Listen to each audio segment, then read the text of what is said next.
Hi everyone, I'm Dave Giancola, joined again by Mike Trossel for another awesome U.S. Open Classic finish. The 2007 U.S. Open at Oakmont Country Club outside of Pittsburgh was set up for an exciting finish. Australian Aaron Baddeley led the field by 2 heading into the final round, but then the question had to be asked, how would he react to the pressure of being paired with Tiger Woods, 2 strokes back and seeking his 3rd U.S. Open title? Yeah, Dave, that certainly is a different kind of pressure being paired with Tiger. Now behind them, exciting young stars Justin Rose, Bubba Watson, and Paul Casey trailed by only 3. But with the notoriously difficult conditions at Oakmont, anything could happen. Baddeley went on to shoot 6 over on the front 9 to fall out of contention. Tiger played steady, but one player began to climb out of the pack to make a hard charge at the title. That player was Argentine Angel Cabrera, looking to become the first player from that country to win the U.S. Open. He would birdie number 11 to move 2 under on the day. Now let's fast forward to the 15th tee, where Cabrera is looking to bring it home. Well, if he's going to win it, this is going to be a big part of his win, is this tee shot right here. Doesn't need a driver, does he, Mark? No, he doesn't. The key here, Johnny, is to hold the ball against this wind that's coming from the left. Again, this is a 500-yard par 4, second longest par 4 in U.S. Open history. Down in the landing area, the fairway also kicks to the right, so he's got to aim this one up the left-hand side. That's it, right here. The marker's saying dead down the middle. It's dead down the middle, but it needs to hang on now. Boy, you can swat it. But that's, even if it goes in the light rough, it's no big deal. That's just fine. There's so much back to front. The whole location's back, what, 53 or something? Only one player has won the U.S. Open leading the field in driving distance. Tiger Woods got it done, and I guess it's time for a smoke. You're leading the Open by 2.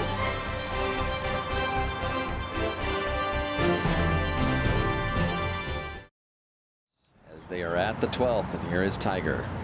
It's hammer time. Good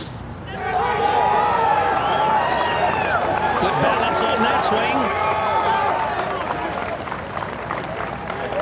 Wow. Oh, yeah. That's one of those 390 plus drives.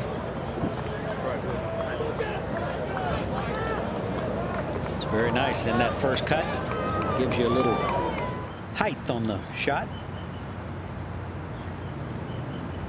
And back at 14, Jim Furyk's tee shot now on the par 4. They put the tee up today for the big hitters to have a go.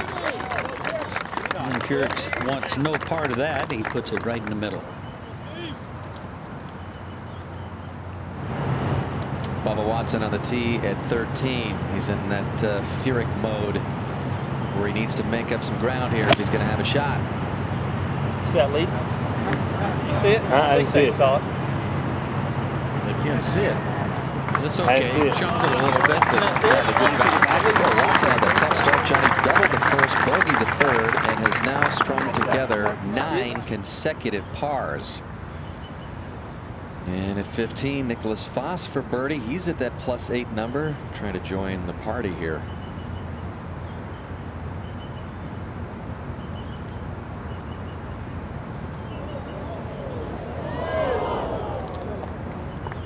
Pretty good round going for the Swede, +1. Had a pair of 71s to start off the championship week before shooting 75 yesterday. Just a beautiful area of the country, the Allegheny River. This course just on the banks there and separated by the Pennsylvania Turnpike. And that has always been the case ever since it was first laid out here, just at the turn of the century, by H.C. Phones, who didn't take up the game of golf until he was in his 40s. Ended up being a pretty good golfer, and his son, and everything else, was a better golfer. Yeah, he loved tough courses. He thought a bad shot should be irrevocably lost, didn't he? And that has been the mentality and the thought process with the Oakmont membership for ever. I said this pin was 53 deep. I meant to say the green was 53 deep. It's the biggest green on the course. It's the deepest green on the course, and there's tons of room to hit to, Mark. There is. It's a weird looking hole location, though. It almost looks like it's cut in the fairway, not the green. It goes away from the players the first third of the green. He's going to aim left, I hope, for him. It's got 169 yards to the hole, plenty of room in front. Oh, Cabrera is all over it at 15, and it looks like it's a kick-in birdie. Look at him, he can't believe it. Arriba. He can't believe he hit that shot.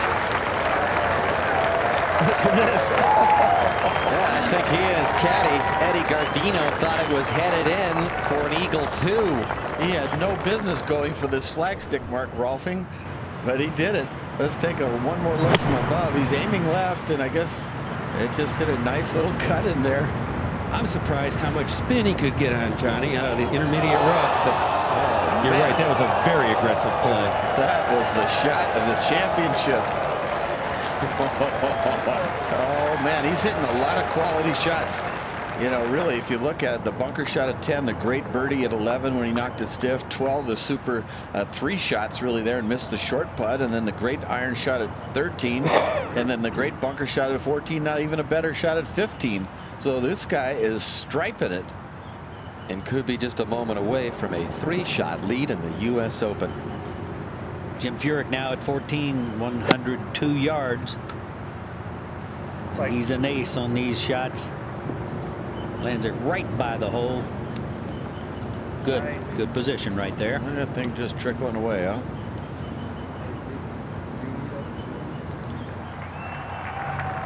And back on 12. Badley second, Roger. From 318, and this is going right. Seen a lot of that, and boy, is that a pitch shot from there to that hole. Well, Tiger needs some magic, Roger. I don't know if he heard the roar from Cabrera's. It maybe wasn't that loud down here, but We didn't hear anything that was that loud here, John, so I wouldn't imagine he did. This now from 274. What's the perfect shot, Murph? You have to play for that feed to the right. Yeah, somehow you want to get just inside the bunker, which is on Tiger's left there by the green, and let it dribble on. It's going to go to the back if it gets on the green. Standing way above the ball. He's trying to play a Trevino shot or something. Well, he said a good-looking shot, maybe overcutting a little bit.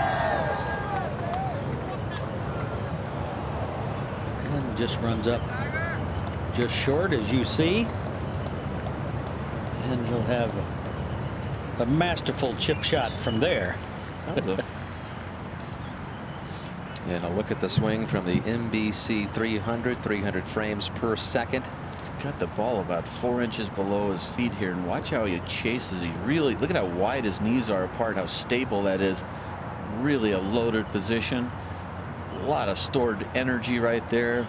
Bicep just bulged on the downswing. Watch the chase follow through. Like, just look at that follow through. That's like, hey, Arnie, how'd you like that one? Well, he had that little pigeon-toed putting stance the other night when he finished up, and another tribute to him there. 14. Furyk's birdie putt goes in. Birdie 13, birdie 14. Hello, Jim Furyk. 4 holes left, Murph. Definitely in the mix. He's got a lot of friends and family in this area, and he said they are working hard. You don't hear much applause right there, as I mentioned. That's out in the middle of the meadow, so there's no gallery around there. And just earlier at the 13th, saw Bubba come in here. This was his birdie try. Putting right up the fall line here, just straight as an arrow. Just nothing to that putt. Maybe right center at the end. So all that is left for Cabrera and a 3-shot lead. I tell you what, I hate to say it, but I guarantee you his head is thinking of every putt he's missed this length since he's been out of Pampers. He knows what a big moment this is back in Argentina. This year marks the 40th anniversary of Argentina's greatest golfing moment. That was when Roberto Di Vicenzo won the 1967 British Open at Royal Liverpool over Jack Nicklaus, of all people. And Roberto Di Vicenzo, we know, is watching back in Argentina as he's getting full coverage. There he is, watching Angel Cabrera put on a display here at Oakmont. 3 under for the day. 3 holes left. He's doing some great stuff. Just terrific ball striking, and that putt was no gimme when you're that nervous. There is the scorecard. He came out kind of a little forgotten after leading this championship at the halfway mark after that 76 yesterday. 3 birdies on the opening 9 to go along with a couple of bogeys, and then just a splendid back 9. Johnny came to the meat of the golf course, 7 through 10 in 1 under, and then has added that birdie at 15.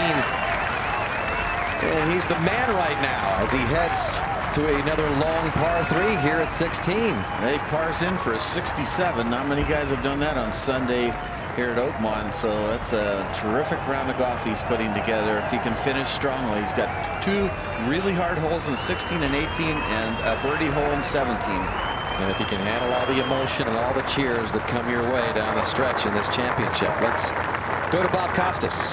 All right, Dan, and we'll keep our eyes on Angel Cabrera as we talk with Tim Rosafort, senior writer of Golf World magazine, who managed to reach Roberto Di Vincenzo by phone. It was before he nailed that putt to go 3 shots up. Bob asked him if he thought he could hold on to win, said it was difficult to tell, called him a great hitter, not very good in the greens. Interesting then that he would be leading the Open here at Oakmont with the difficulty of these greens here. Similarities between the 2 players, both great hitters, both not very good putters, but Roberto a great champion, over 250 wins worldwide, 15 wins for Cabrera worldwide, most of them in South America. Roberto's almost 50 years older now than Angel. Different parts of the country. Angel lives in Cordoba. Roberto lives in Buenos Aires. So they don't really know each other, but certainly a lot of pride for the history of Argentine golf. Eduardo Romero, he mentioned, we saw him finish 2nd last month in the PGA Seniors, won the tradition last year on the Senior Tour. Caceres, Vicente Fernandez, 85 years old, and no interest in going over to the Open. He's too old to travel this year. We're back at 12, and Tiger's having a look at this chip shot, and what a chip it is, Roger. Oh, it's going to break huge to the right, almost directly right angles, if not more than that. But this is so close to a fall off that's left of the hole from his angle. I mean, can it be gotten close to the hole, Murph? It doesn't look like it. Well, if you get within, 5-6 feet, that's an excellent shot. Take it way left up on that ridge. He caught it a little heavy. Left it again. It's not going to come down the hill. He had to go past where Aaron Baddeley is standing to the right there and then come down the hill. So leaves himself a terrible putt from there for a birdie. Well, that rough is very difficult. It's so heavy. I was out there. You kick it with your foot, Roger, and it stops your foot. It's pretty sticky stuff. Can you remember a championship, Roger and Bob, where Tiger, I don't know if he made a putt over 12 feet that I can remember? Well, I will say that yesterday he missed so many on the edge that my personal feeling was that he was going to make, 5 or 6 really nice putts today, but certainly hasn't done it. Do you remember a putt over 12 feet? I'm trying to think. I can't remember one that had any kind of significant length to it. It's very rare for Tiger, and all the ones that in that, the bonus distance, which is 12 to 25 feet, that you just sort of take them and run. Most of them have been sort of short. I've noticed a lot of putts sort of tentative and low. And then the grade round yesterday, he was missing a lot of the makeable putts high, which is interesting. But better start making a couple of these, Roger, if he wants to win. I would agree, and he needs. I mean, this is not a putt you really try to make, I don't believe. Is it, Murph? No, you don't want to get brave here. Yeah. No, this will go virtually. It'll go 20 feet down past the hole if it has any speed. He's been known to make curlers. I would say Augusta on 16 wasn't bad. If he makes this one, it'll be an awesome putt. Coming in sideways, huh? Yep. Yeah, this appeals to his creative side.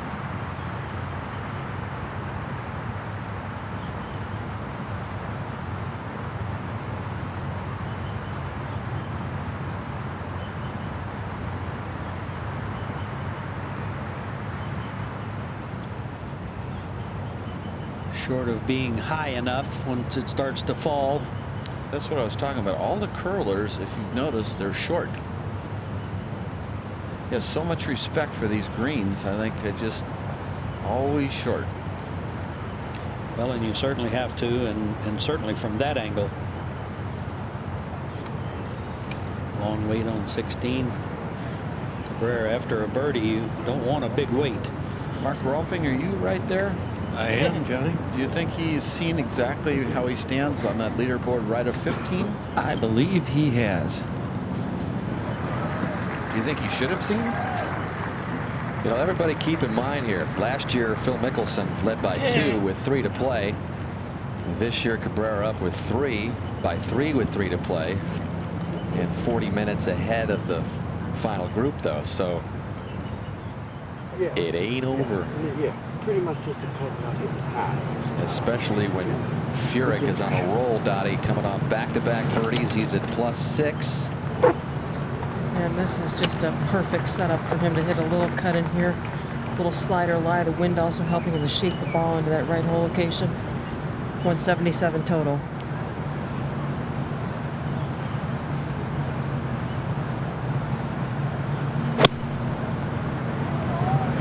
Come on. Drift right. It's left. It's going to need a little bounce. Oh, it got a nice little checkup. It's left underneath that. Furyk is in line for perhaps 3 in a row.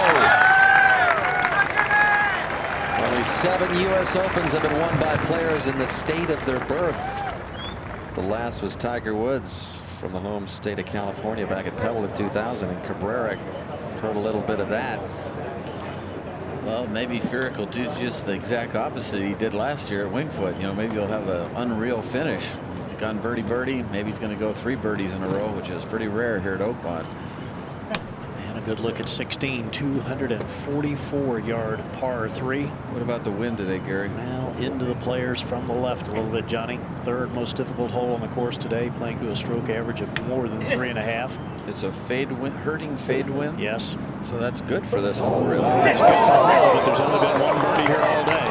Well, they got that tough hole location. Yes. Yeah, Johnny and Gary, I think he needs to forget about the whole location. Oh, absolutely. And just play to the center of the green, pretend like there's not even a hole cut up there. The only problem with that is, Mark, it leaves a real tough 2-putt. That's sure a lot better than that deep bunker right. That's right. It's a very low shot. Hold it a little bit, and it's going to have to get up. Well, trying to play a low chaser up that false front, and it's not going to make it. It's going to come all the way back to the very front edge of the green. This will be a monster putt right here. Well, there's a lot worse spots than that on this hole. But it's not a gimme, that's for sure. What's that, about a... Well, the hole's cut back on the green some 30 paces, Johnny, so right at 90 feet. Yeah, you could putt it right off the green there. While he was hitting Tiger for a par, this is a U.S. Open putt right here. This is so fast. Tiger just slams it in the back edge. And that was a good 2-putt.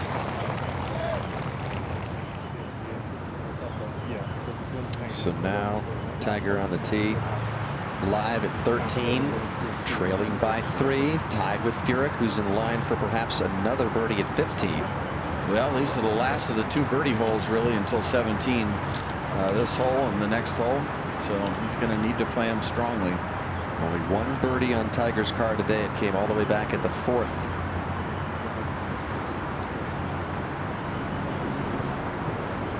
But he's got 7 iron out, 180 uphill and the wind against.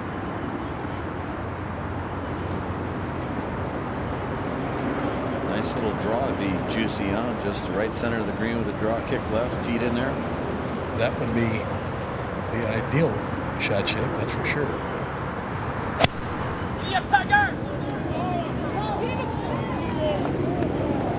This going at the center of the green, drawing, good shot. Going right at it, Roger.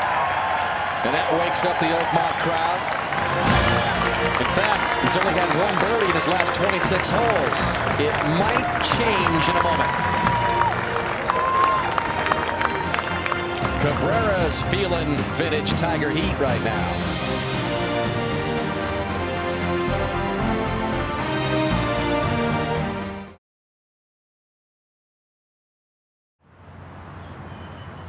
Not only is Cabrera feeling Tiger heat, top player in the world, he's got the #3 player in the world, Jim Furyk, looking for 3 birdies in a row and this to get within a couple. Fluff Cowan, of course, is helping him out with this Reed. Had some great times with Tiger, and both Woods and Furyk can put real heat on Cabrera. They both have about the same length birdie putts, and they're both steely competitors. They've been teamed up, you know, in the team competitions now at the Ryder Cup, President's Cup, and it's almost ironic that they're just doubling up on Cabrera right now. And if this goes down, and Furyk's coming off a bogey, birdie, the last 4 holes. Speaking of doubling up, upper left, 16th hole. Cabrera's second at the par 3 on the way. And Furyk for 3 in a row, and he's got it. And Cabrera's left himself a longer par putt than Furyk just made. This U.S. Open slipped out of the grasp of Furyk last year on the 72nd hole at Winged Foot. Remember him backing off that par putt at 18, Johnny, repeated times, and that's kind of the part of his routine, but it was out of his routine last year, and he just couldn't put the right stroke on it. But boys, he put the right stroke on the last 3. Yeah, he's putting on one of those Western Pennsylvania charges, just that Arnie was famous for. So Furyk in solo second, 2 behind, and almost just put his hat over his face there as if to say, keep yourself together. All the emotion, home state, all the support. Yeah, take a breath. Yeah. Let's go to 17. And David Toms on the tee at the drivable par 4 with a driver in hand. He's at +9. This just a moment ago. Good looking swing there. Now this is right up the alleyway, 10 yards wide between the rough and the bunker. So David Toms shows you that even the long hitter, don't have to be a long hitter to get it on the green there at 17. He'll have an eagle putt. It's downwind. Over at 13. Tiger Woods, all that is left to get him to +5 and turn up the heat on Cabrera a little more.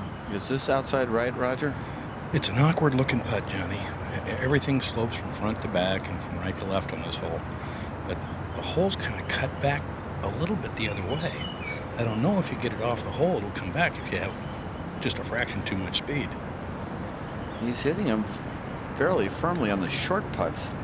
So he's got to commit to that speed, doesn't he? Yes, he does. And his line.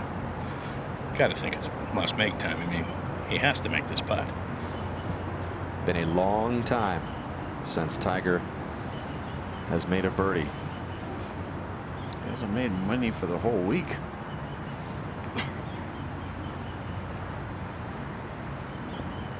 Just a total of 8, Johnny? Exactly, 8 birdies.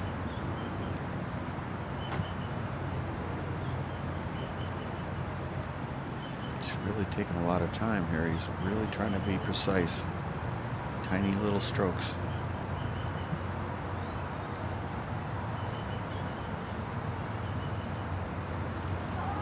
Just touches it. Ouch. That almost. Now he's got to do something really heroic from now on in. Yep, that would have made it doable. Very doable. Just got a lot tougher. Cabrera at 16. And he has taken a long look, Mark, at this putt, looking at it from every conceivable angle. It's a little confusing, Gary, and of course you put that into the situation that we're in with 3 holes left to go in the U.S. Open, and it doesn't surprise me he's taking the time. It's a little bit of a slow putt. Yeah, a little over 10 feet up the hill. Tendency has been to miss this to the right. Aiming right. It won't break. Will not break. That has been the tendency all day long. In that position, so Cabrera with a bogey. And that's good news for Tiger and Furyk. I mean, Tiger's just 2 back. Back to 13. If he can get this in. Not much left.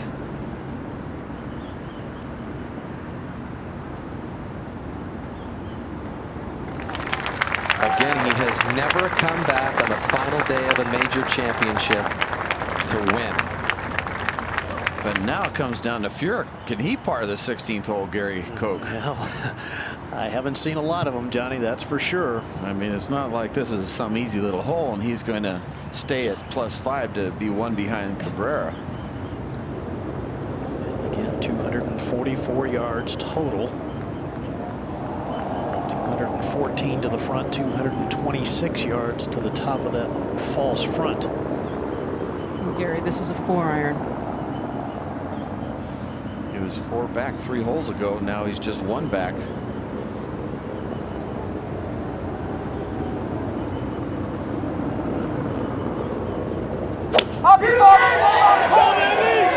likes it.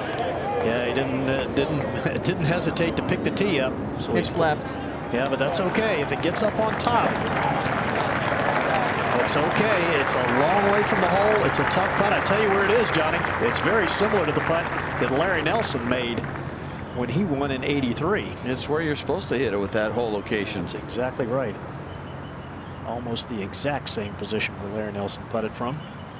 And Tiger Woods with an iron in his hand, 313 yards today. Tiger not tempted to go for it. At this point in the tournament, do you think this is the best play? My goodness, he can hold a wedge. hold it down the left?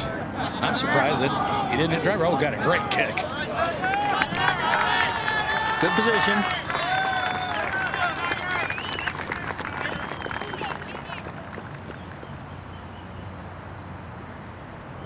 And at 17, just a moment ago, David Toms with the eagle opportunity. Tough putt here. It's up at the hill to start with, then back down, moving left.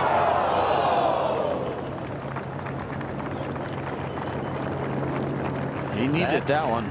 Yeah, back on the tee is Cabrera, and he's got a real decision to make here. He has played this hole terribly, Johnny. He has made 2 bogeys and a par on this hole through 3 rounds. So very conservative here now, Mark, with the iron. It is, and it's not an easy iron shot, Gary. This fairway falls in both directions. On the right-hand side, it falls right. The left-hand side, it falls left. Well, laid up better than he did at 14, Gary.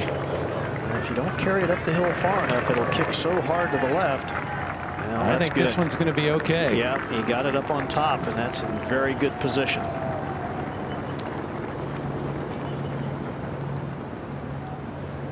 Well, Angel Cabrera safely in the fairway at 17. This was Jim Furyk's birdie putt at 15.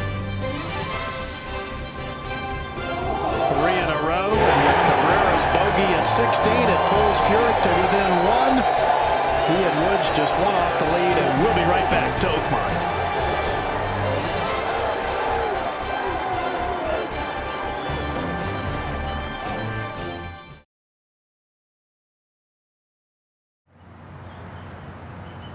And we're back at 17 as Cabrera walks up the fairway, and obviously Tiger Woods is 2 back, not 1 behind.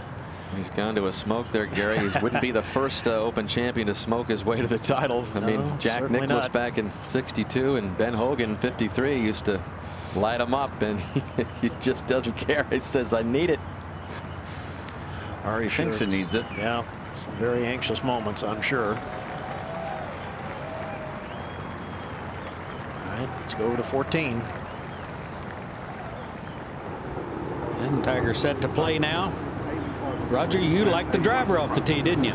I did. At his position in the tournament now, I mean, his power, he had a chance to get it up on this green. I'm surprised he didn't do it. But there's no use second guessing him. He's got it in perfect position now to play a pitch shot. Not a hard shot. The whole location right in the front of the green. Just pitch it somewhere around the hole. It'll draw right back. 87 yards.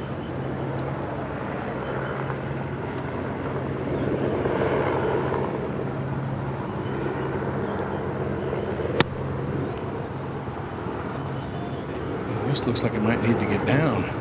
Oh, yeah. That not a very well played shot. No, flew it too high, and that's not an easy putt from there. Have another mound to deal with. It's amazing. He's had a million opportunities to finally win a major coming from behind, and he just won't take advantage of it. All right, over at 16, Furyk with the lengthy putt for a birdie, too. And Dottie, big swing left to right. Big swing left to right and picking up speed. Got to be thinking just make a par here. I'm thinking the high side of the break. Maybe he's thinking Larry Nelson. Well, could it be? Could it be another Larry Nelson? Oh, what a putt. That is so good. This has been the most difficult green to putt on the golf course today, Johnny. Players averaging 2.14 putts for those who hit the green in regulation. That was looking mighty good. Yeah, I'm sure he's very pleased to be able to just walk up and tap it in. And certainly this Pennsylvania crowd very pleased with him. Absolutely, Gary. You can really hear the support for him. And while that putt was rolling, Cabrera playing his second shot from 65 yards and just have to guard against going too far here. Hole cut right up against the back edge of the green. Look out, look out.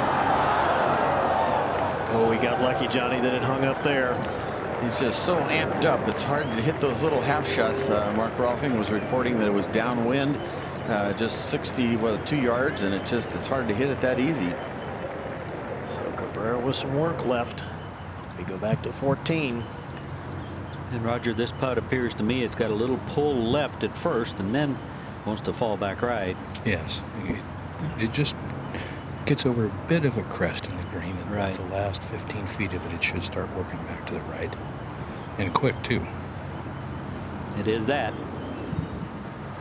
You know, it's hard to believe he's only 2 back when you really think he just hasn't made a putt. And who knows, Cabrera might not get it up and in. He might only be 1 back.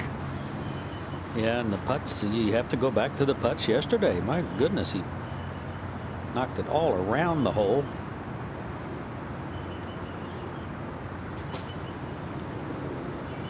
Well, he's due for the long one. He is due. Whoops. Something in his eye.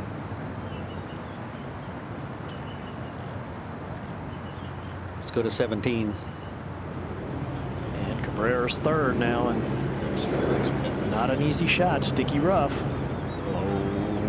Oh, Johnny, that was not very good. That was that sticky rough you're talking about. Absolutely, and that is a tough 7-8 foot putt for par. Boy, it's hard to win an Open, isn't it, Gary? Wouldn't know, Johnny. I'd have to rely on you. Back to 14. Oh, man, it's just tough. Tiger set now. Needs it.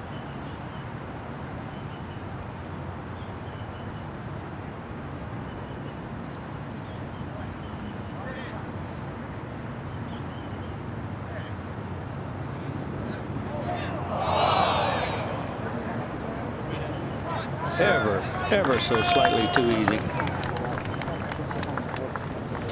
Yeah, the second shot betrayed him there. He should have gotten there within 10 feet. Yeah, to that whole location, I would certainly agree with that. Not a good wedge.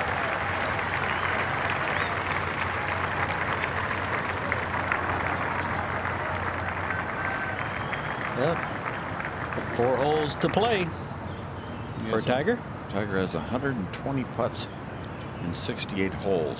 He's first in greens in regulation and 45th in putts. That's the difference.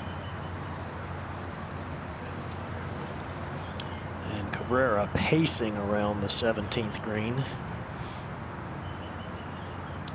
He'll never have a more important putt than this one. Well, it is not an easy putt. He got a very good break, though, Gary, because Stuart Appleby played his 3rd shot almost back to where Cabrera's coin was, and so he gave him an excellent read. Cabrera was hawking it very closely. He's so nervous right now, Gary. And Mark, Yeah, I don't even know how he could make this putt. He's just such a difference in the demeanor between Cabrera and Furyk and Tiger. I mean, he's just So amped up. But, you know, he didn't hit the putt on the last leg. Misread it, but he hit it where he was aiming, and he hit a good putt on the par 5. Also, the 12th hole misread that, so he's not like he's pushing and pulling them. So maybe if he can read it right, he can put it in. Well, this one will go back to his right a little bit.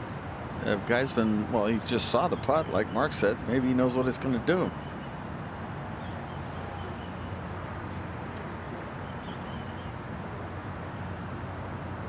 All right, to maintain a one-shot lead.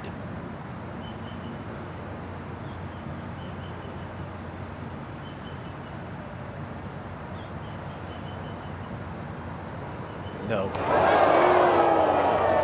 That's a tough 5 where he drove it. That's a nervous 5. And now he faces the hardest hole on the course. Wow. So Furyk and Cabrera tied at 5 over. Tiger Woods 1 behind. Gee, that's tough to watch there. So I think we said it a few holes ago. He's not that good a closer. We go to 15. Tiger on the long par 4. Gonna let it out here. Is that right? Ooh, that's good. Yeah, it's going down the right here. And again, Tiger is just one. I'll tell you what, back. that was a great hop. He kicked left twice to get in the short stuff. He is one back. Let's go to the tee at 17. All right, and Furyk has the driver, Dottie. He does, and interestingly, his cousin here, a past club champion, they started really grinding last Sunday on conservative lines when the situation demanded. He's being extremely aggressive in this situation. Well, it didn't pay off for him on the second hole when he hit the driver on the short par 4. It led to a bogey. He does, however, know where he stands in the championship. Oh, this is long and left, and that is not good. That is some of the worst rough on the golf course. He's got to come across the corner of the bunker. Green's going to be running away. All of a sudden, Tiger is back in it. Yep. Again, just one back. And Furyk might be given one back at 17. Who knows? And here is the toughest hole of the championship. It's going to go down as the second most difficult hole in the Open in the last 2 decades. Straightaway par 4. So much going on. 484 yards. And here's Cabrera tied for the championship.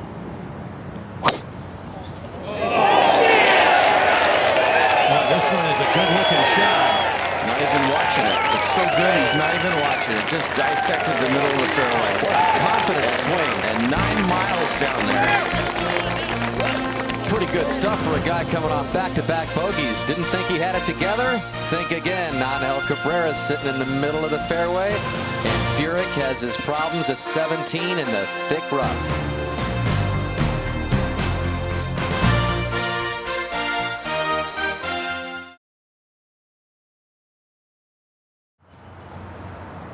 The leading number right now, +5, just like Ogilvy's number, the winning number at Winged Foot last year. But Furyk has big problems at 17. This was just earlier. Nicholas Foss finishing up his second shot at the 18th, where Cabrera has just split the fairway. And look what Foss did. Comes into this hole at +8, 3 off the lead. And so a kick and birdie for Foss. He posts +7. And that is the lead in the clubhouse right now with his final round 70. So Foss has hung in there all weekend long. He bogeyed the last 3 holes of his opening 9 to go to +9. And we thought perhaps it was over for him, but he birdied 18 and he played the closing 9 and 2 under. So that's the lead right now. Let's go to 16. And Bubba Watson for a rare birdie here at the long par 3. But turns back to the right a little bit. Oh, Bubba! So Bubba's only +7, and Bubba can reach the 17th without any problem. 18. What a drive by Cabrera. He's got that nervous cat-like strut as he comes up, Johnny. That was just a huge drive. It is. He's only 30 yards from the, well, 25 to 30 yards from the edge of the cross bunker, which is 100 yards to the middle of the green. So, you know, he's hit this drive in the mid 350, 346. We go to 15 and Tiger Woods again. Woods is one back. This is the long par 4. He's at +6. Just now 171 just off the edge of the fairway here. Ball sitting down just slightly. land this ball in short of the green, don't you, John? Let it work right. Well, you know, Furyk played it left and it worked with that wind and kicked right and rolled right. So you just hit it right over the top of his head right now, 12, 15 feet left to the hole, and let it just drift and trickle. It's a lot of left to right kick in this green. Just one shot from the lead. Oh, short side miss in the thick rough. Well, that's thick stuff right there, like you say, and it's not very far to the hole. You should make par, but it sort of takes the birdie out unless you almost get lucky. Fosta's the leader in the clubhouse. Bubba just got to +7. Furyk is in the deep stuff at 17, and that's where we're going. And he has taken a bunch of different looks as to where he thinks he might try to play this ball, and that is some of the worst rough on the entire golf course by intent. USJ wanted to have the rough be very penal around these greens that you possibly could drive, and Dottie, is the lie as bad as it looks? It certainly is. You can see about a quarter of the golf ball, and his first looks, Gary, were all at the hole, and the more he looked at it, the more he looked to the right, and and he's also looked left. Well, he's got to hit a heck of a shot just to keep the ball on the green. Well, he looks. We'll go ahead to 18. All right, big shot for Cabrera. Tied for the lead right now with Furyk. Just 138 left. He's leaning like Boy, he's got to get down. Checks up and stays back there. He's got a little wave he has to go over. It's not the world's easiest putt, but all in all, he hit the green in regulation after a great drive, and he's got to be pretty proud of himself there. Let's go back over to 17. And they were playing at just the same time, so this a moment ago. Big swing and comes up short. At least you can see the ball now.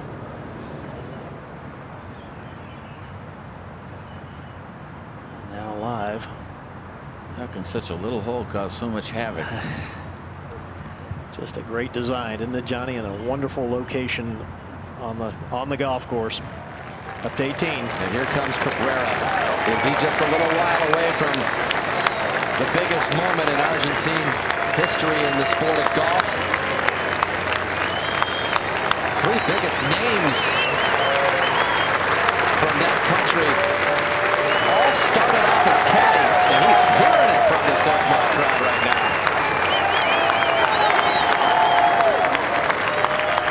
Starting to look like Semi Ballesteros' brother.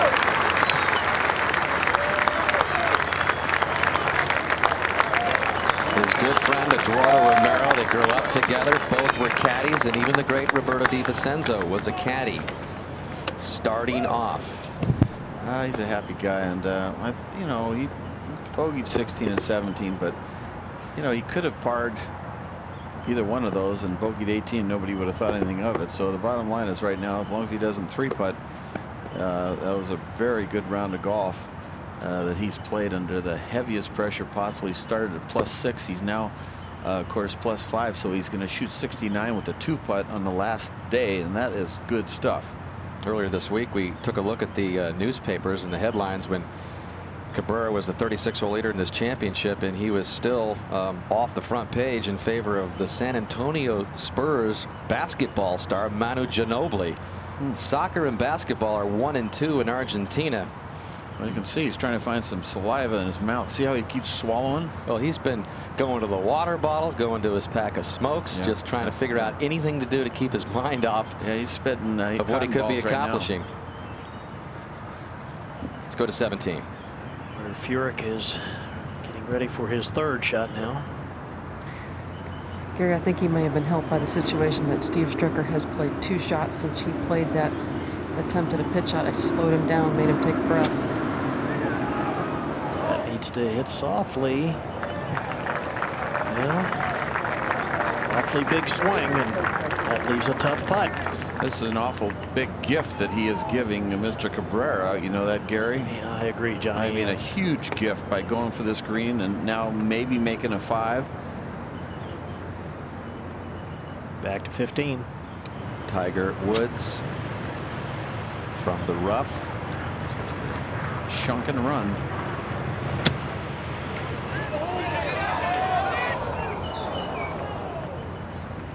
And he'll have that for par to remain one back of Cabrera.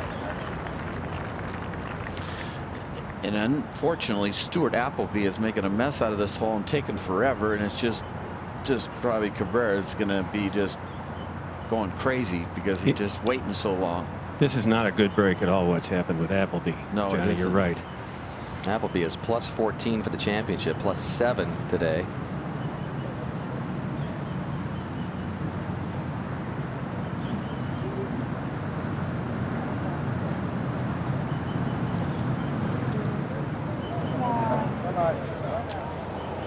Well, you really hope this ball gets inside Cabrera's, Yeah. but I'm not sure it will.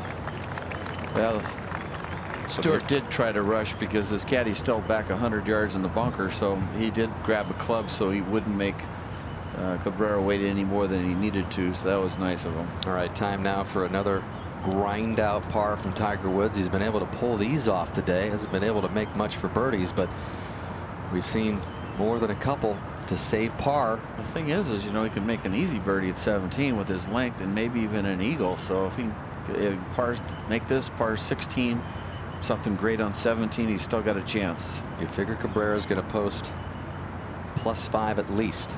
Well, Cabrera's got a very difficult little putt over a wave. If he hits it too hard, he'll go all the way down in the bottom low. So I'm not guaranteeing Cabrera a par right now. All right, at 17, you've got Furyk.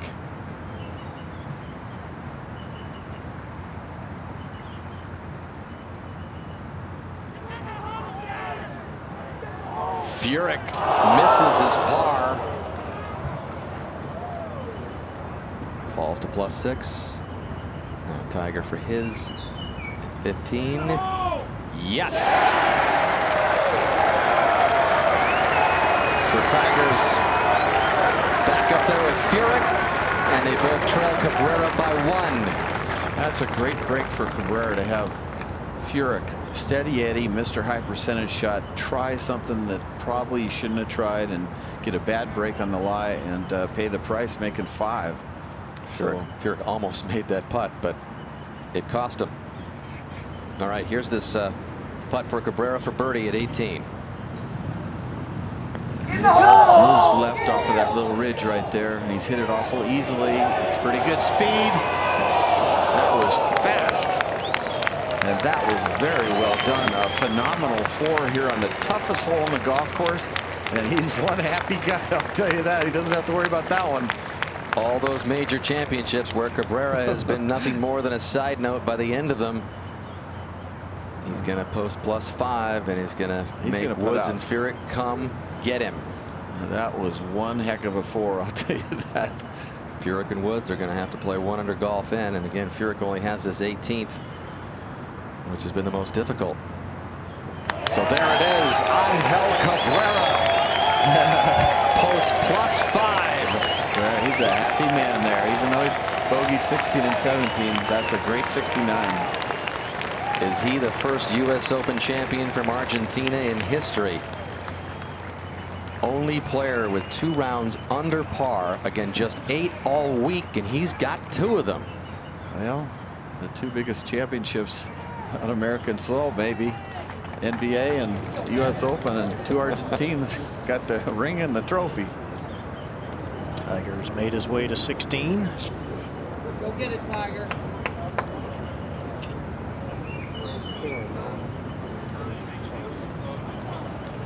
But there's still, who knows, Tiger Woods might finish birdie, birdie, birdie. How do we know? Well, that's one thing about it, John. If he does it at 16 and 18, he's going to earn both those. That's for sure. That is for sure. And of course, third hardest hole on the course and the hardest hole on the course at 16 and 18. Yeah. And who knows, though, Furyk could birdie 18, but it's a heck of a daunting task.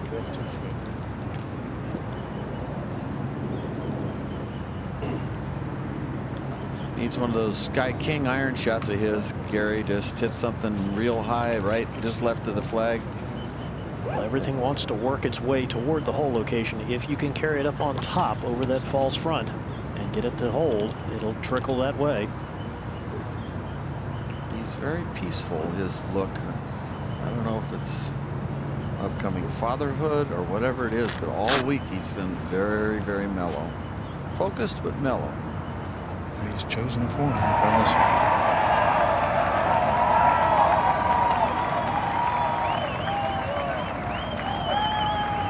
The roar you just heard was Furyk's drive at 18, so obviously it was a good one. Well, I'm looking out the back here, and there's one right in the middle of the fairway. Actually got a standing ovation from the people in the grandstand by the tee.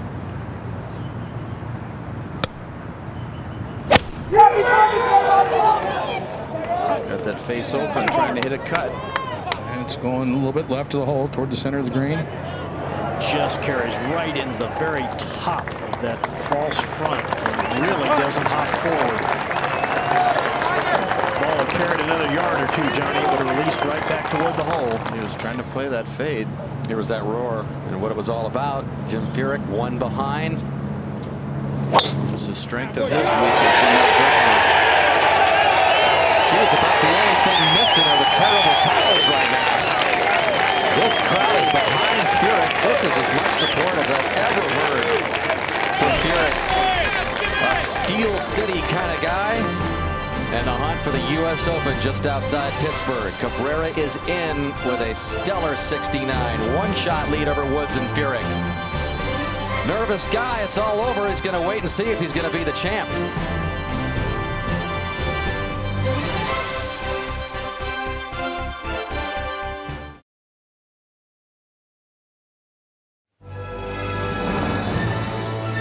Cabrera's in at +5. Furyk's in good shape at 18.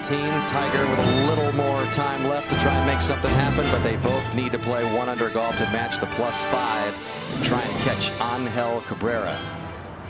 And at 18, there have been only 4 birdies today, 26 for the week, and Furyk needs one right now. He needs a shot like Nicholas Fast. I would do it. Yes, Yep. maybe 1 or 2 more. Yeah. Well, he birdied 18 yesterday. In fact, he finished birdie yesterday. So here's Furyk. What a clutch drive he hit there after the poor bogey at 17. But it's a tiny little spot he's hitting to, Dottie. It is very tiny. 174 total, but the big number there, Johnny, is 170 to that ridge, so he can get it into that little tiny spot. He's probably not going to birdie it unless he puts it on that little shelf where the hole is at.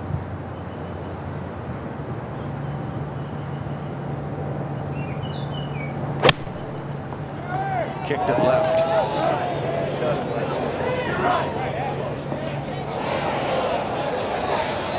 Will it come back? That was a very poor shot for him. He just right at the bottom collapsed his left wrist. Instead of keeping that face square like he normally does, he just let it turn over. That's too bad. He'll remember that one for a while. Back to Tiger at 16. And pacing around, Roger getting a good look at this real long putt for a birdie. Well, his ball and Aaron Baddeley's came to rest right next to each other. And his was away by about a ½ an inch. I'm sure he would have liked it to been the other way around. That's about 50 feet running away from him. And we'll move to his right. What's the tendency? Well, here, very few players have read enough of the left to right break in this putt. I would say many, Johnny, have actually misread it by 2 or 3 feet and missed it down low. And once it gets turning to the right, it wants to run away from the hole. You're saying the average guy here is doing more than a 2-putt. More than a 2-putt today, yes. That doesn't happen too often. No. Well, this was the green where Larry Nelson made the bomber in 1983. A little different angle, but about the same distance.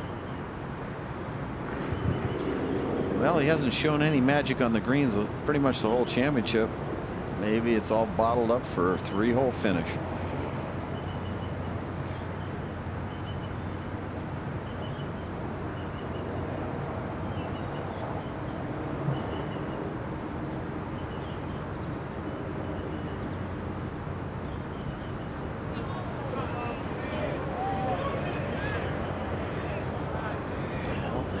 The tendency and to read the break. Does leave an uphill putt.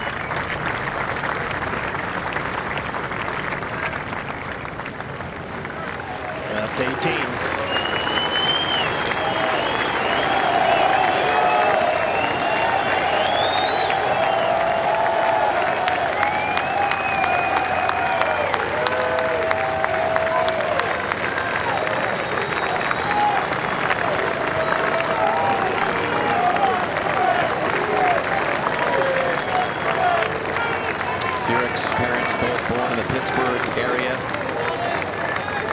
His dad Mike once worked as a golf pro in Uniontown, and he's the guy responsible for never changing Jim Furyk's swing. And Furyk would have liked to have walked up with more of a realistic birdie chance, but he's still alive. 17. Just a moment ago, Bubba Watson's second shot here at the short par 4, and again that thick rough just grabs the club. Sort of quit on that. Surprisingly, he hit iron off the tee, but Johnny, I guess he thought the driver was too much. No doubt about it. He doesn't carry any fairway woods, and now this one not very good either. So this little 17th hole at 306 yards is giving these guys fits. Johnny, I have to remember last year on the final hole of the U.S. Open, Furyk hit the exact same iron shot, kicked it way left. Remember, put it in the bunker, then played down. So exactly his tendency under pressure, obviously. Yeah, he keeps normally the face square or longer than anybody on tour, and that one he did because he comes in with a funny little action he has with his body. He's got to keep that elbow in and his knees together and keep it going square, and he just turned it right over. Big difference is he needed par last year. He needs birdie this year, and as he was coming up, he was looking at the scoreboard thinking, gosh darn it, I knew I needed a birdie here to catch Cabrera.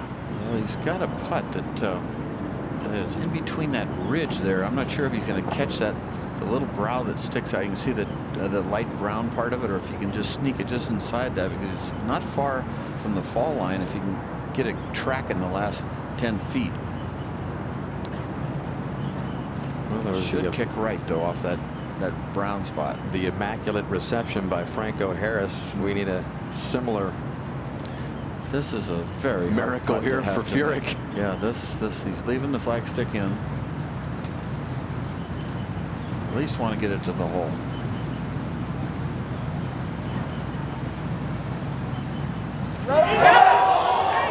It's hitting that brown spot and kicking it right, and it's low all the way. Just not even any hope for that putt at the halfway point, but good touch. 2 straight years in a row. Jim Furyk's hopes are dashed on the 72nd hole at a U.S. Open. So now it's up to Tiger over at 16. And his putt for par to remain 1 behind.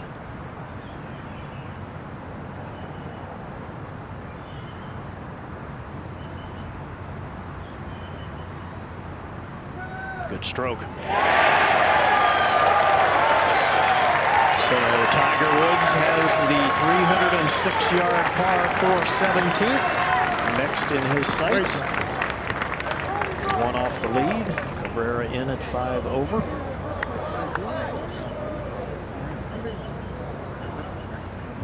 Well, he knows how important every one of these are, and a little fist pump, not the big. A little sigh of relief as well.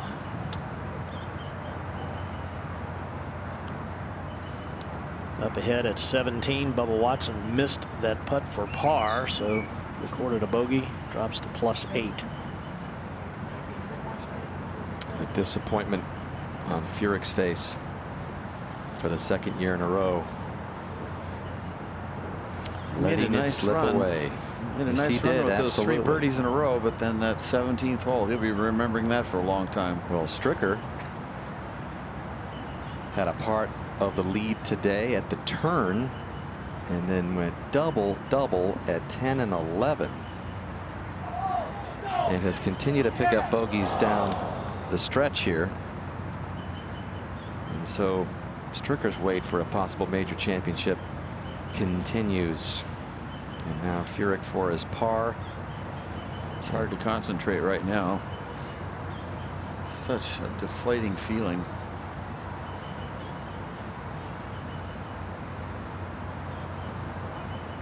Moves a little bit to the right. I want to watch these putts. Tiger might have to make one of these to force a playoff. or win outright. And it hurts even more when you're trying to bring it to your home fans.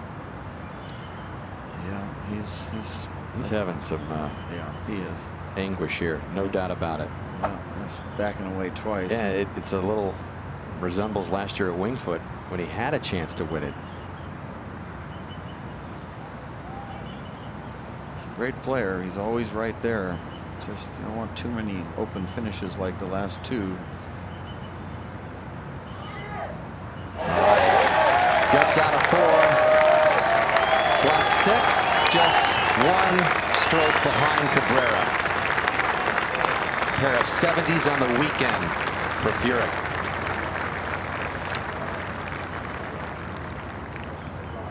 Inside, Angel Cabrera watching the proceedings on television. It's Father's Day also back in Argentina, and his father Miguel Angel is watching back in Argentina as they've got full coverage of this championship. Argentina 5,000 miles away, a couple of hours ahead of our time right now, so close to 9 p.m. 5,000 miles away in Argentina, hoping that I think Cabrera can hold off this guy. I think Tiger's got a perfect club with that 3-wood. I don't know if he'll do it, but he's got the club for it.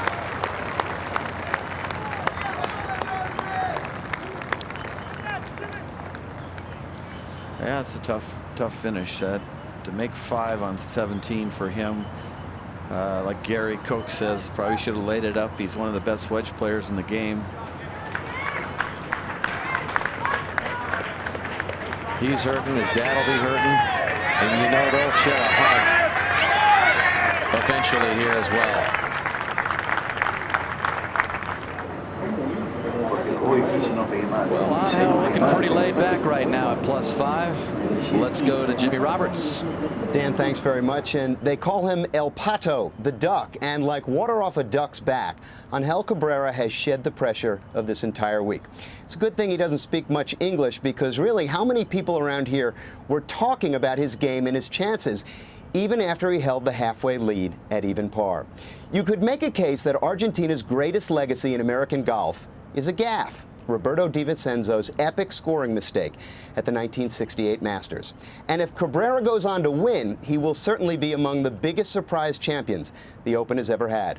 None of that seemed to register with El Pato this week as he walloped his way down the fairways, apparently even oblivious to the whispers about his inability to close, given a big chance. In the end, what did it all mean? Not much. In the end, it all just seems to be water off a duck's back. We'll see if he ends up with a trophy, Jimmy. That's a great shot right there with Tiger saying, what do I do? What do I do here? Do I hit that 3-wood? Frank have any ideas for him? Frank's brain dead. Frank is like, I'm exhausted. MetLife blimp. Snoopy one all week. You know that it contains 68,000 cubic feet of helium, measures 130 feet in length from nose to tail, and you know that MetLife guarantees for the ifs in life. Yeah, a lot of guys did take gas today. 107th U.S. Open being brought to you by MasterCard. There are some things money can't buy. For everything else, there's MasterCard. By Transamerica, get what you want with the power of the pyramid. And by Lexus, exclusive vehicle of the USGA and U.S. Open champions. What a great scene there, all those colors and the flags. And Tiger, what a decision he's got to make. I think he needs Steve Williams' advice here. Well, if you were Steve Williams, what would you tell him? I'd say, hey, go for it. You got a perfect 3-wood, go for it. Gary, what do you say? Oh, same thing. The front bunker, the big mouth bunker, the very deep bunker, is not that bad a place to be today because the hole is cut all the way in the back portion of the green, up against the back of the green. So I've seen players get the ball up and down from that front right bunker. And Johnny, he's got the 3-wood. It's a perfect club for him, and as long as he doesn't miss it left, anything left is toast. Got to keep it right. The left bunkers are no good either, are they, Gary? No. The left bunker is very close to where the hole is cut, and it is also quite deep. And the wind is doing what now? Well, Roger, it's pretty much straight behind him, isn't it? I think it's almost dead downwind, yes. Not a lot of it, but what there is helping. So you got the flag here. Oops, I'm a little late there, but want to aim pretty much at that tower, I would think, huh, Roger? Just inside of it? Just inside edge of that, I think, John. Here it is. I got the flag stick here, and maybe aim there. Right between that field goal, between those two marks.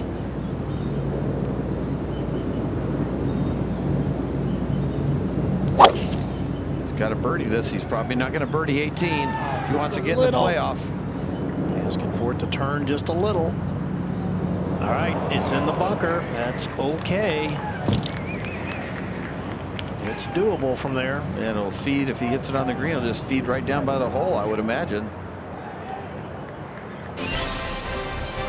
Tiger Woods has found the green side bunker at the short par 4 17th. Angel Cabrera in the clubhouse at +5. Tiger needs to make a birdie. He'll have a realistic chance to try to catch that man right there, Angel Cabrera. We'll be right back.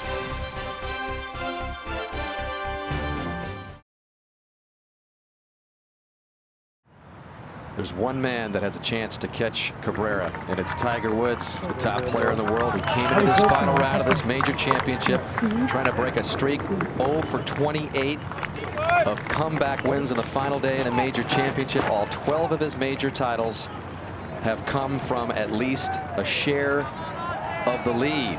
And he's got to play the last 2 holes here in 1 under. And as you mentioned, Johnny Miller, the chances of a birdie coming at 17 a lot better than they are at 18.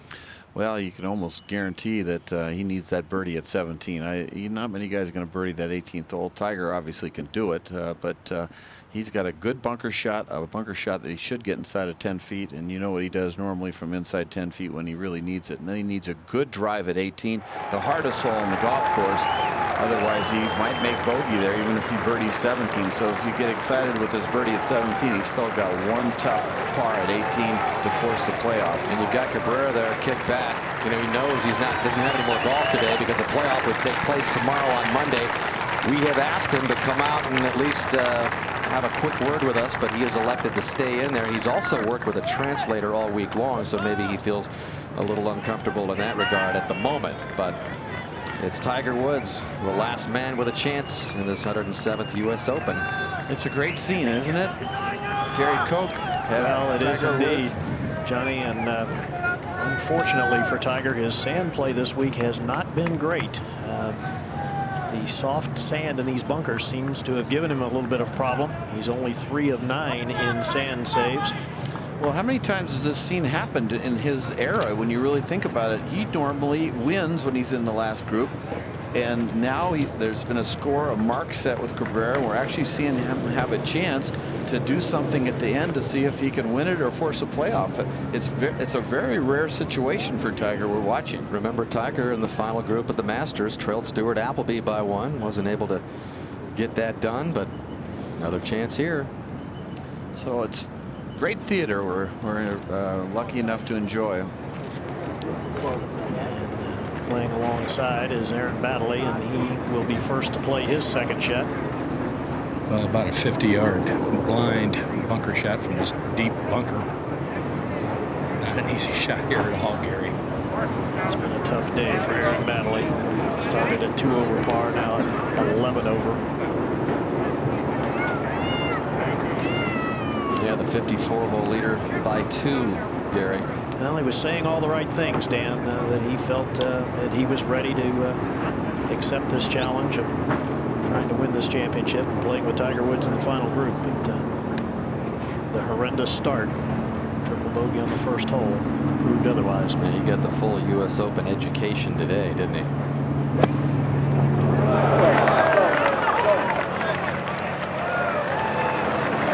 Never easy to play with Tiger either. Executed shot, and I'm sure Tiger was up there observing when that ball landed on the green just how firm it was, and it does tend to roll away toward the back of the green. Roger, you had a chance to look at the lie. Yeah, it's a very good lie. The lie's not the issue. Can't see the surface of the green. That's an issue. Hey, hold up, but has please. plenty of green to work with, which is to his benefit. It's a famous bunker, Gary, and he's in it. The members call it Big Mouth. It's about 10, 11, maybe even 12 feet deep. It's downwind, which doesn't help necessarily. We get a look from bunker cam.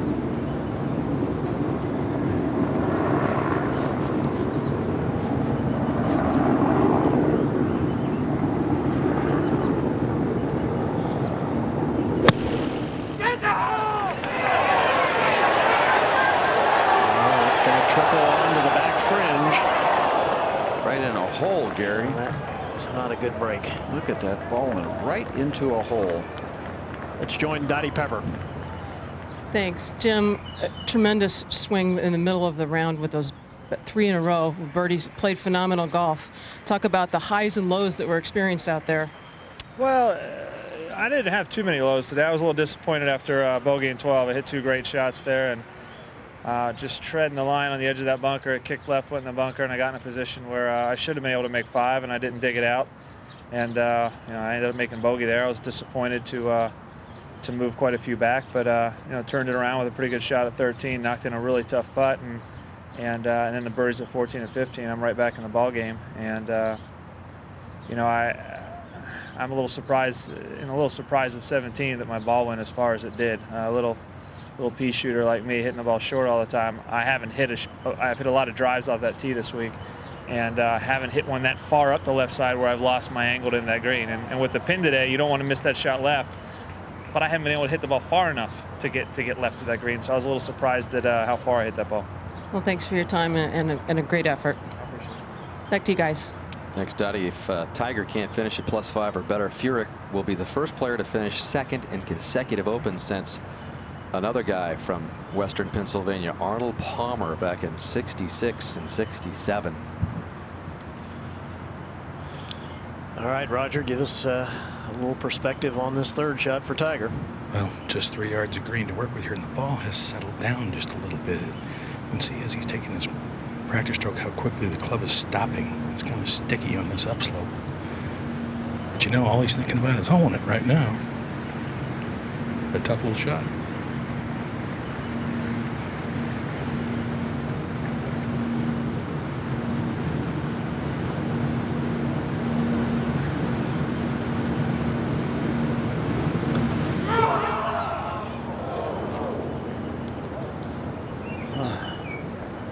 Roger, were you surprised that Tiger couldn't keep that ball on the green out of the big deep bunker? I was. The ball released a lot further than I thought it would. I didn't even think about checking up. Another look at this little pitch. He'll just drive it right down into the ground, and obviously trying to make it. Was very aggressive with it. Boy, Angel Cabrera, he really dodged a bullet there, huh? With him in the bunker. You just expect Tiger Woods to do what he's supposed to do and knock it out 3 feet and make it and force everything all square. But Angel, you're a happy man. There have been only 3 men to birdie the final 2 holes in U.S. Open Championship history to win it. Ben Hogan, Jack Nicklaus, and Tom Watson. And had Tiger been able to birdie the 17th, he would have had a chance to join those guys. But this hole is just taking its toll, Gary, and it looks like it's right there for the taking. Well, it is a difficult hole location, no question about it. Just goes to show you they don't have to be 490 yards long in a par 4 to give the best players in the world fits. Well, Tiger knows he needs to grind this one in there and see if he can birdie the toughest hole in the golf course.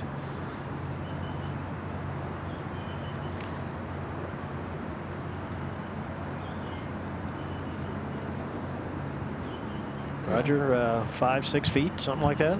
I'd say about 6 feet, yes. Have guys been reading this correctly, Gary? I think the break's pretty obvious, John. I think it wants to move a little to the left.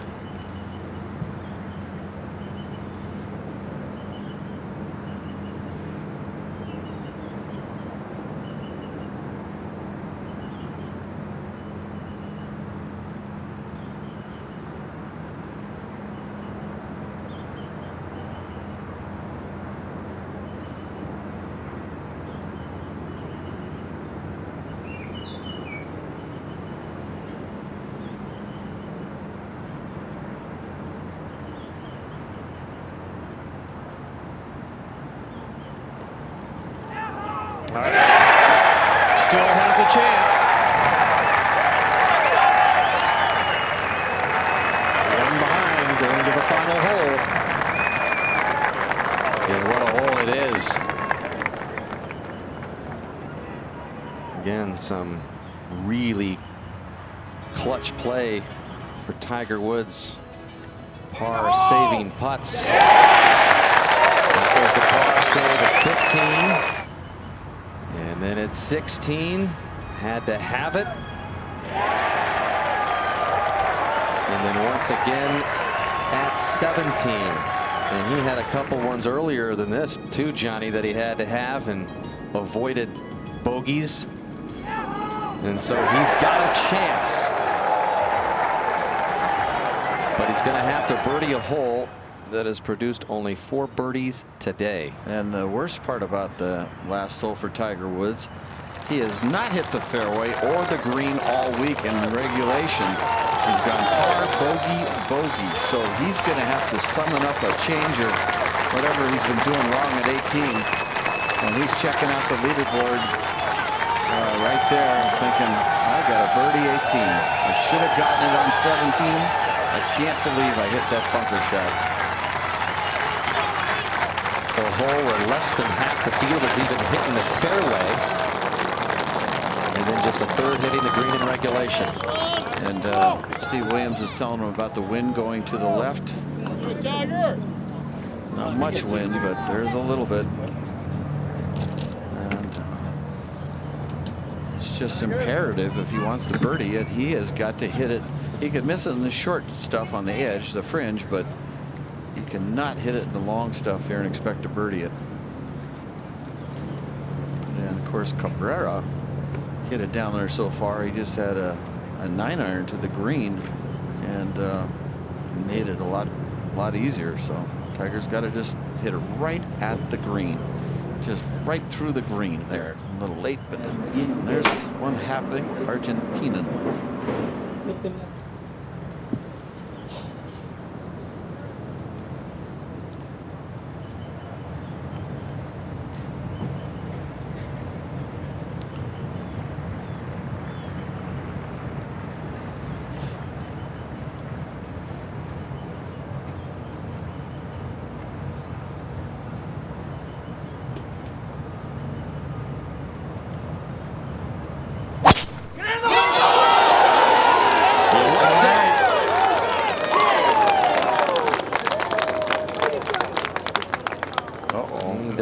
Side, just on the edge. Tell you what, if he forces a playoff, he can look back at that last little kick as being one of the best breaks he's ever had. He's made birdie at the 72nd hole to win or force a playoff just once in his 12 majors. It was back at Valhalla, 2000 PGA, on a par 5 that got him into a playoff with Bob May. Knows he needs birdie here. Everybody's thinking it's going to find the short stuff. It was a really fine swing. There's a lot of slope left to right, and that's what happened. It kicked right. Needs birdie to Ty Cabrera in the clubhouse at +5.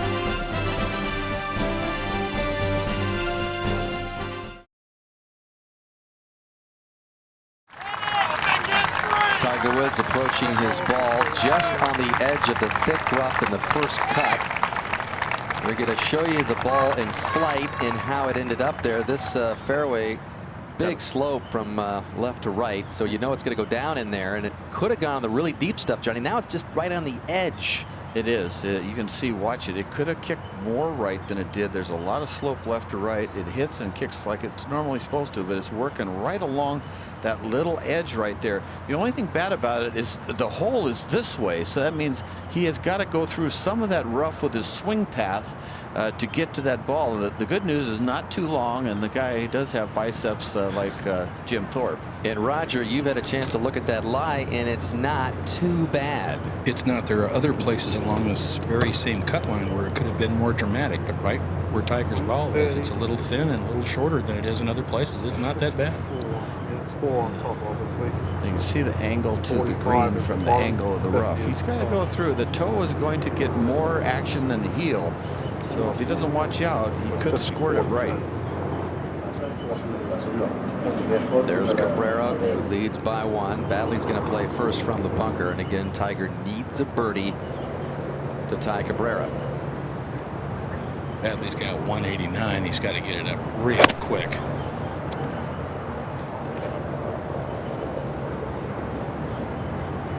Well, that wasn't all that bad from that deep bunker. Yeah, it would have been pretty unrealistic to think he would reach the green, Johnny. Yeah. And Tiger hasn't been in this position too many times in his career. Last man standing. Got to make birdie to force a playoff. Who knows? Not that he couldn't hold it out, but what club is he probably going to hit, Roger? Do you think? Well, he's got 154, John, uphill. I would think it would be a 9-iron. Just sweep it a little bit. Yeah, I just go right over. Yeah.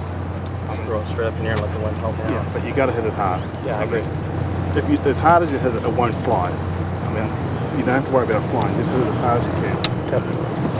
I'll take that back. I would think maybe a wedge now. He's going to hit it as hard as he can, wouldn't you? I'm not sure, but I know Steve Williams said just hit it as hard as you can. I haven't heard him tell Tiger that before.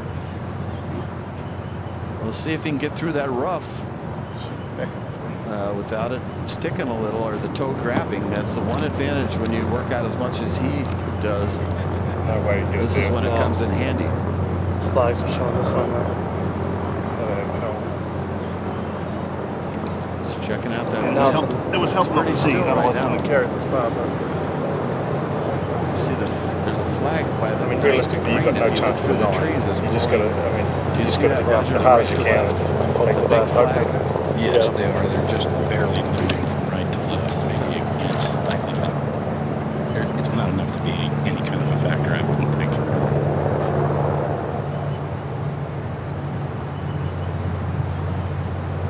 It's very exciting.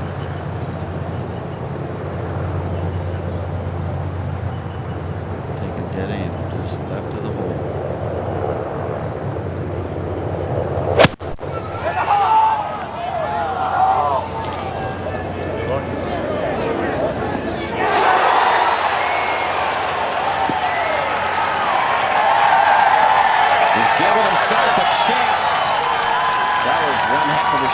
Just didn't stick. If it had landed 2 feet shorter, it would have caught some of the upslope and it would have been 10 feet from the hole. But I think he's pretty excited about that shot he just pulled off.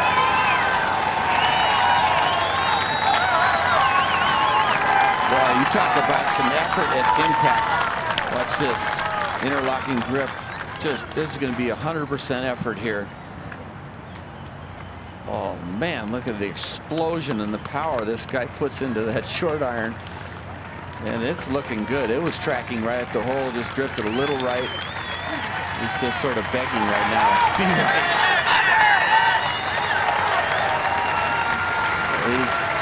He's happy about that shot. He probably would have liked it to stop, but gives himself a chance. And he didn't even have a chance a year ago, missing the cut for the first time as a professional at a major championship. Just 6 weeks prior to Winfred losing his father. And watching this U.S. Open unfold as it did on TV, and with all the stuff that Tiger has turned in his career, all the incredible shots amid the 12 major championships and all the PGA Tour victories, if this one can go down like the birdie he put on Bob May at Valhalla, it would just add to the legend. He just has not made any putts this week of this length. Not one putt of this length. And maybe it's just all bottled up and he's due. But Aaron Badley's got to get this up and in to break 80. He's had a tough day. That triple bogey start just took everything out of him. Sad to see. I really had a hunch that it could have been his first major. What a shot. It's going to stay up. Is it going to go back down? Yes, it is. Been that kind of day, John. Just everything was just a little off. It just couldn't make a putt. Just 18 holes of lip out.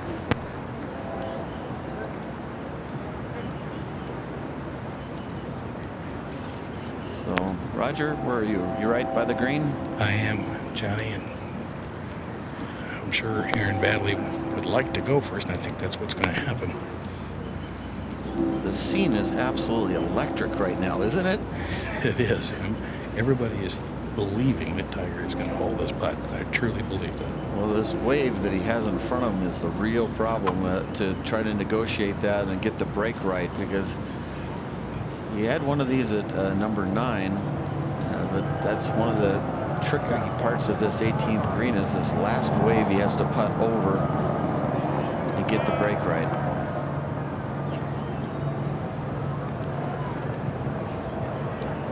Be fun to get in his head, know what he's thinking right now. I think every athlete that's ever played any sport would like to know what's inside that guy's head. I'll bet he's thinking, I can't wait to get over this. Putt quick. I want to knock this thing in. Talking about Baddeley, of course, putt quickly.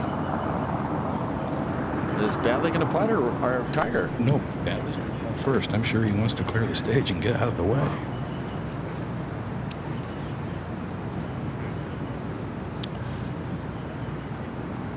This ball will move right.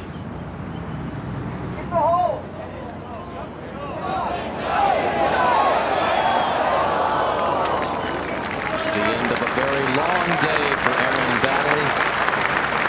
Just 26 years old. He'll have some other opportunities, you would think. But after going 72, 70, 70, plus 2 through 54 holes, and 80 today for Baddeley, playing with Tiger Woods. Tiger should have learned something there. He should know that that fall line is down and to the left. He saw Aaron's putt come up there, and that should help, Roger. Tie for 13th for Baddeley, still his best major finish yet.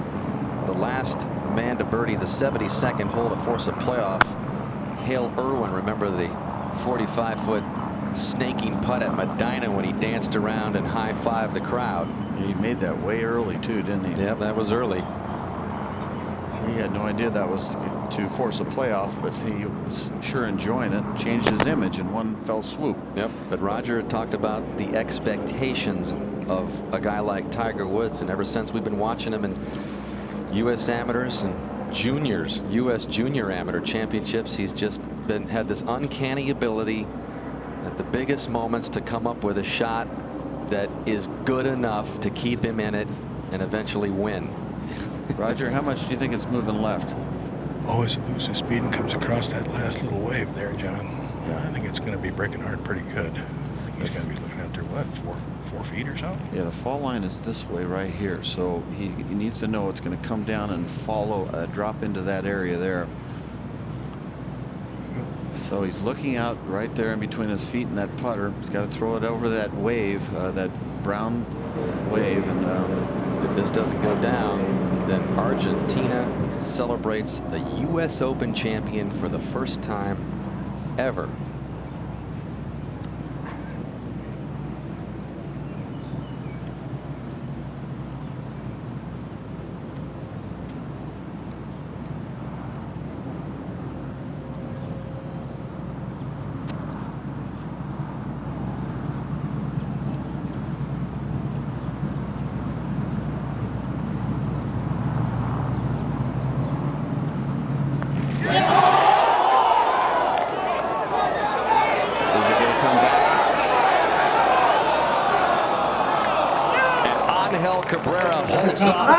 The biggest force in the game, Tiger Woods, and wins the first U.S. Open title for Argentina. Par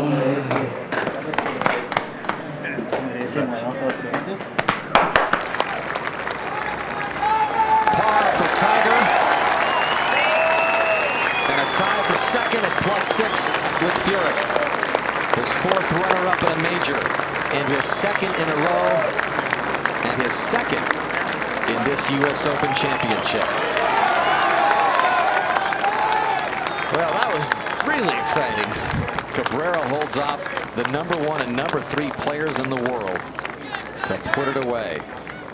It's a great story, really. I mean, Cabrera did some great things down the stretch. The way he played 18 was magnificent. Yeah, it's too bad for Aaron Baddeley and Pete Bender, but Tiger Woods just never made one of those putts we talked about. The whole week never made a putt that I saw over 12 feet.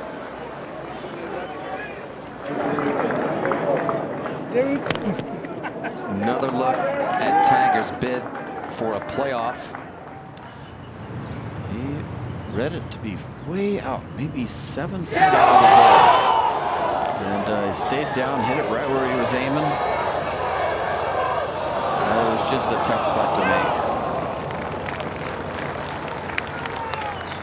make. So Tiger is in the final group in the first 2 majors of this season, and both times will come up short. Zach Johnson with a Masters win, and Angel Cabrera celebrating his victory for Argentina.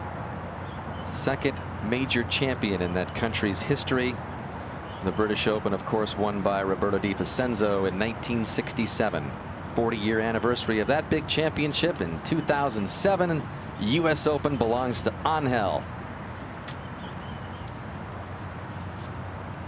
And so he's on this list for first PGA Tour wins at the U.S. Open.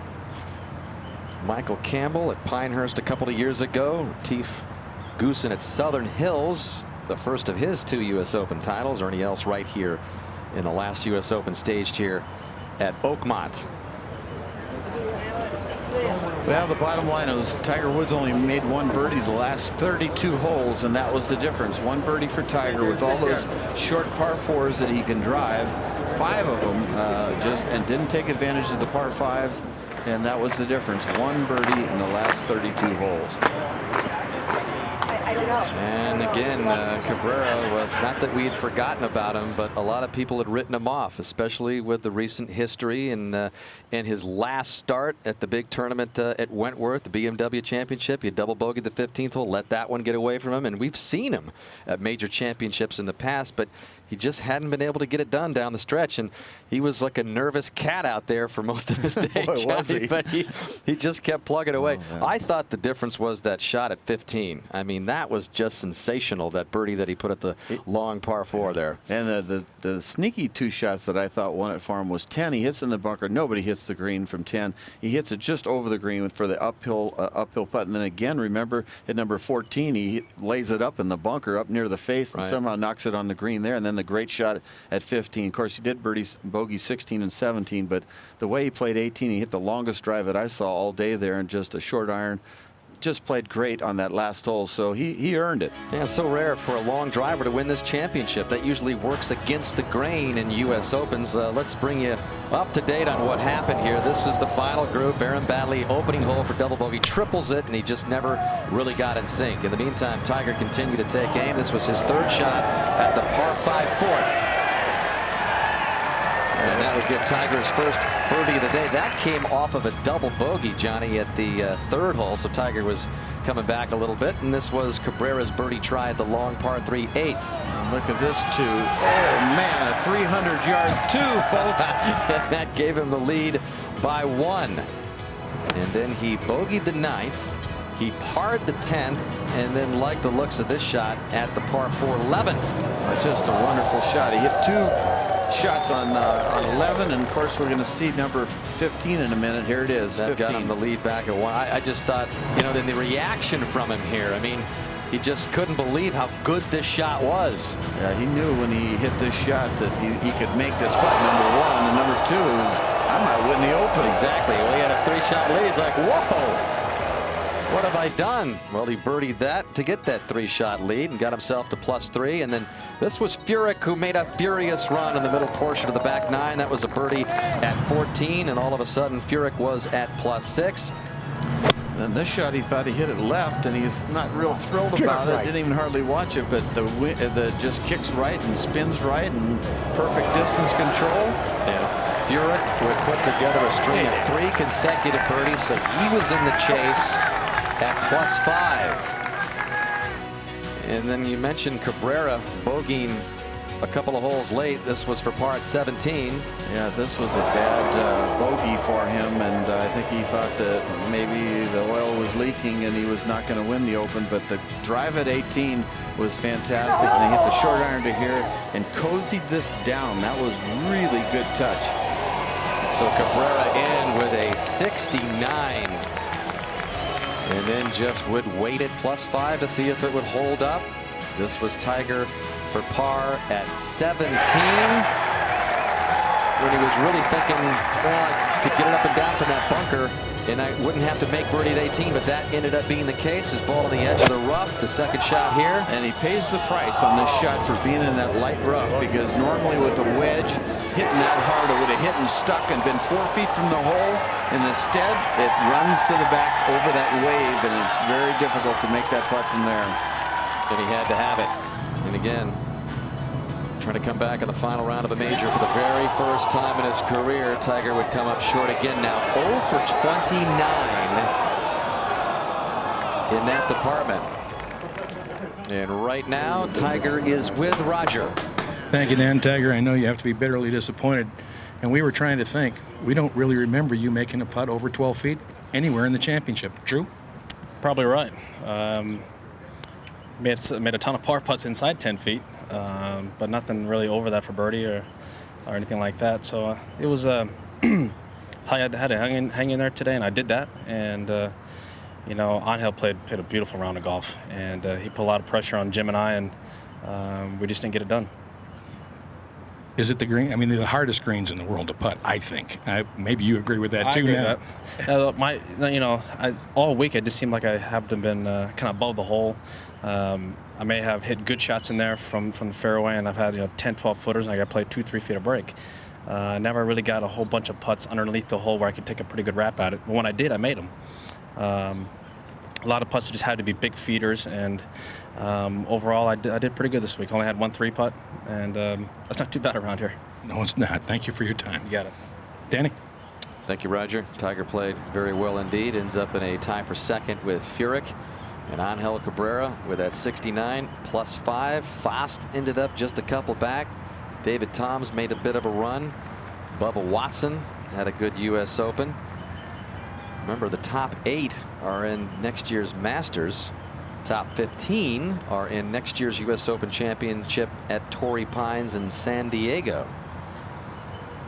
Lee Janzen, the 2-time U.S. Open champion, had a good week, didn't he? He did. It's nice to see him playing better. And VJ. How about that round of Anthony Kim, 67? That's the best round on this final round Sunday. Again, just a 21-year-old. What a birdie he made at 18.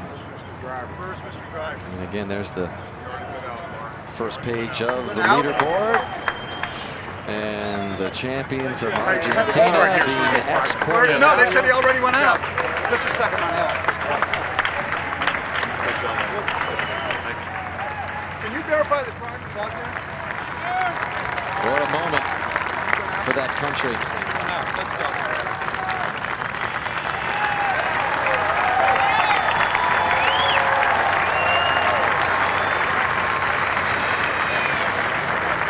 Where golf really is not the main game.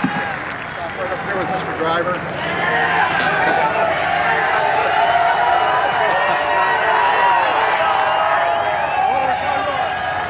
Cabrera and his good friend Eduardo Romero own a golf academy back in Argentina where they're trying to grow the game some more, trying to promote it. This will do a lot in that respect. This is big. There's no doubt about it. For any country that's not a golf country to have a U.S. Open champion is very rare. It's one thing for Australia to do it, but Argentina, first time. That's one happy man. He's just staying over there. 77th different player to win the U.S. Open in 107 years. Look at him. He's like going, woo-hoo.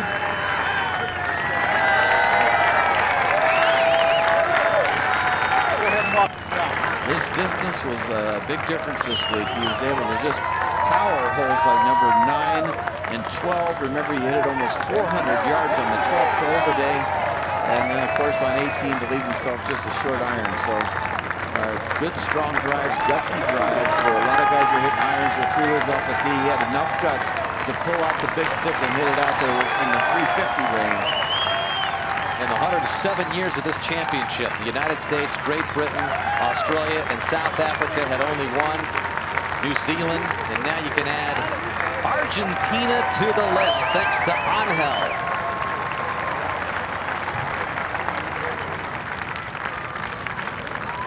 And Roberto Di Vicenzo has been watching every bit of it back in Argentina.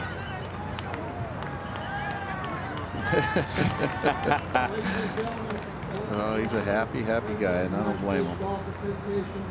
Please join me in welcoming the 107th United States Open Championship champion, Angel Cabrera.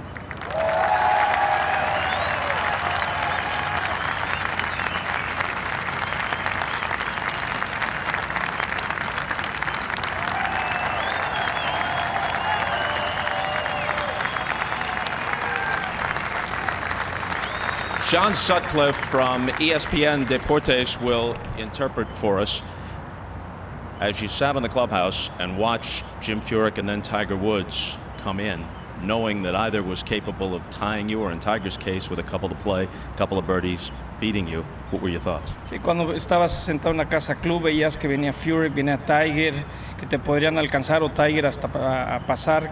¿Qué estaba pasando por tu mente, Ángel, en ese momento? No, bueno, yo lo único que pensaba que no hicieran birdies. I was just thinking that they didn't make any birdies. I was hoping. How did you bounce back from the 76 when you faltered with the lead yesterday? ¿Cómo respondes después del 76 cuando tenías la ventaja entrando a la ronda? Bueno, la verdad que el día de ayer ya había pasado, ¿no? Esta era otra vuelta. Yo sabía que tenía que hacer par o por debajo del par para tener chances. Yesterday's round was yesterday. I knew I had to shoot par or under to have a chance. Who's the bigger star in Argentina right now? Manu Ginóbili of the NBA champion Spurs or Angel Cabrera, the U.S. Open champion? Ginóbili. A modest man, he says Ginóbili. This is also Father's Day in Argentina. Would he like to say anything to his own dad watching and to his children? Hoy también en Argentina es el Día del Padre. ¿Qué le dices a tu viejo, a tus hijos? Bueno, simplemente mandarle saludos, que la pasen bien y que también lo disfruten porque se lo merecen, ¿no? To have a nice time, to enjoy it because they also deserve it. All right, thank you and congratulations, Angel. Angel Cabrera, the U.S. Open champion. Let's go back to Dan.